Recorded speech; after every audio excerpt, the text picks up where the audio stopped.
इलाज क्या है? इंसिजनल हर्निया का इलाज कैसे किया जाता है, इसके इलाज के बारे में अब हम बात करते हैं। इन हर्निया कोई भी हो, अल्टीमेटली हर्निया का इलाज ऑपरेशन से ही है। ये बात आप पल्लू से बांध लें। इसका इलाज किसी हकीम के पास नहीं है, इसका इलाज किसी जादू टोने टोटके के पास नहीं है। इसका इलाज क्योंकि असल बना ये क्यों है, ऐसे समझ लें कि ये एक कपड़ा है जो कि छिज गया है, अब इसको रफू करना पड़ेगा। कपड़ा छिज जाए तो वो अब दवा दारू से तो वो ठीक नहीं होगा। उस कपड़ा छिज गया है तो उसकी सिलाई करनी पड़ती है, आपको दर्जी के पास जाना पड़ेगा। अब आपकी पेट के दीवार का जो कपड़ा है वो छिज जाए अगर किसी भी वजह से, तो उसका इलाज भी यही है कि उसे हम फिर सिएंगे, उसको रफू करेंगे। तो इसका इलाज सर्जन के पास ही है। अब इसका इलाज आप ऐसी कंडीशन अगर हो रही हो, इस हर्निया की कंडीशन हो रही हो, तो आपको सर्जन से रब्ता करना है। अपने पहले तो आप जनरल फिजिशियन से रब्ता करते हैं, जीपी से, जनरल प्रैक्टिशनर से, तो मोस्टली वो इसको पिक कर लेते हैं और आपको फिर सर्जन के पास भेज देते हैं। लेकिन आप लोगों में भी अवेयरनेस होनी चाहिए इस वीडियो के थ्रू। अब आप लोगों को पता चल गया है कि ऐसी कंडीशन और ऐसी हिस्ट्री आप में अगर है, ऑपरेशन की हिस्ट्री है, उसके बाद आप कोई गिल्टी महसूस हो रही है जो कभी आ रही है कभी जा रही है, तो आप एक दफ़ा सर्जन से ज़रूर रब्ता करें, अपना टाइम बचाने के लिए, टाइम ज़ाया ना करें।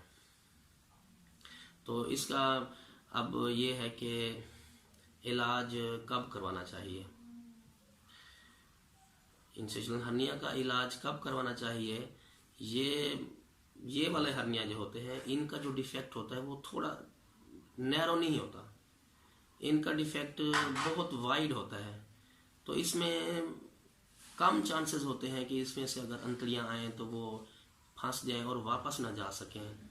और जैसे कि मैंने हर्निया में बताया था कि कॉम्प्लिकेशन कम होती हैं एज़ कम्पेयर टू दूसरे इंग्वाइनल हर्नियाज या दूसरे नेम्ड ओरिफिस होती हैं, क्योंकि वो नेचुरली तो बहुत ही तंग ओरिफिस होती हैं, वो तो बाद में वाइड होना शुरू होती हैं।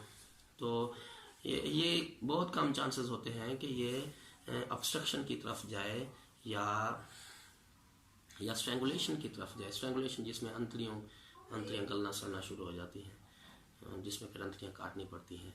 तो लेकिन फिर ये है कि इसमें एडहेरेंस बन सकती हैं कि अंतड़ियाँ जब उस थैली उसमें से निकलेंगी, उस सुराख में से, तो फिर जल्द के नीचे टिश्यू होती है, उसके नीचे और लेयर होती है, उसके साथ फिर अटैच होना शुरू हो जाती हैं। वक्त के साथ साथ वो ज़्यादा देर बाहर रहती हैं तो वो उसके साथ वो अटैच होना शुरू हो जाते हैं, एडहेयर होना शुरू हो जाती हैं, तो एडहेजन बनना शुरू हो जाती हैं, जुड़ना शुरू हो जाती हैं, वो आपस में जुड़ जाती हैं, फिर जुदा नहीं हो सकती। जब जुदा नहीं होंगी तो पेट में वापस नहीं जा सकेंगी।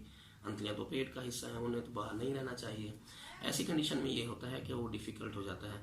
बहरहाल जितना जल्दी हो इसका ऑपरेशन आप करवा लेना चाहिए। अगर आप किसी में देखते हैं कि ऐसी अलामात हैं तो आप उसे सर्जन के पास भेजें और इसका ऑपरेशन हो जाए। इसका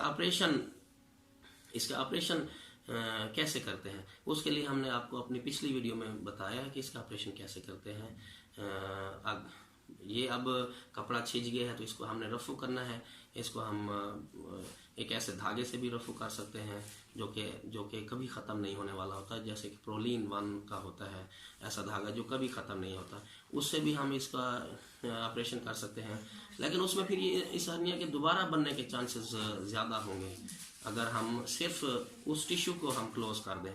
लेकिन अगर हम एक जाली रख दें, उस टिश्यू को पहले क्लोज करें, उस डिफेक्ट को, उसके ऊपर हम एक जाली रख दें, पॉलीप्रोपाइलीन की होती है और पॉलिस्टर की होती है और PTFE की होती है, टेक्निकल वर्ड है, मतलब एक ख़ास किस्म की पॉली। आपका सर्जन डिसाइड करेगा कि कौन सी कंपोजिट एक होता है मैश, जो बड़े डिफेक्ट होते हैं उसके लिए हम डबल लेयर वाले मैश भी यूज़ करते हैं। तो जाली से अगर आपने इसको रिपेयर किया तो इसके दोबारा होने के चांसेस लेस देन 1% है। लेकिन अगर आपने इस जाली के बगैर इसका ऑपरेशन किया है, जाली के साथ किया है तो लेस देन 1% है, जाली के बगैर किया है तो इसके चांसेस हैं 12%। अगर आपने दोबारा उसको ऑपरेशन किया, मतलब रिकरेंस हो गई, दोबारा किया, तो फिर आप उसके चांसेस 25% है। फिर भी आपने जाली उस वक्त दोबारा भी नहीं रखी, फिर अब तीसरी बार आप ऑपरेशन कर रहे हैं और जाली आपने दोबारा तीसरी दफा भी नहीं रखी, उसको वैसे प्राइमरीली क्लोज कर दिया है उसी धागे के साथ। हालांकि वो धागा कभी नहीं खत्म होगा, लेकिन अंदर टिश्यू अब डैमेज हो चुकी होती है, या तो फिर 50% चांसेस है कि फिर हो जाए। इसलिए जाली वाला ऑपरेशन इसके लिए बहुत मौजू होता है।